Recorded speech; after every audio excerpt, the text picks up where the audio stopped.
Well, many of the Great Lakes metros really didn't see the consumption and housing fueled bubble that was really driving, prior to the recession, a lot of the economies in Florida and in parts of the West. Rather, the economies of the Great Lakes have really been struggling with long-term job losses or slow employment growth due to the decline of manufacturing for some time.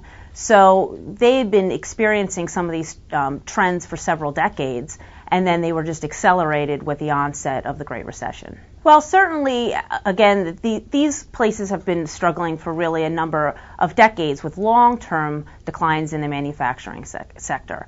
The auto industry itself had seen some up and downs over the years, but actually had been doing fairly well during the course of the 90s, in large part because of SUVs and minivans and the high sales of those type of light truck vehicles. But really, the auto sector had been experiencing declines in market share, and certainly as a result of high labor costs throughout the decade of the 2000s. And then that was just further accelerated with the onset of the Great Recession. So it's really brought, I think, attention to some of the longer standing problems of this region.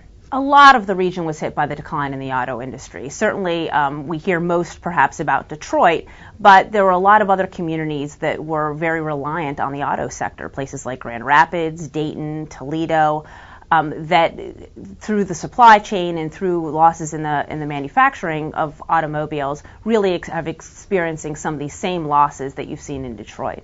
Manufacturing overall has just seen a decline over the period of several decades as manufacturing firms have moved further south, as they've moved abroad, and so you've seen a lot of job losses overall in manufacturing for a fairly long period of time. And again, this was just really accelerated with the onset of the Great Recession.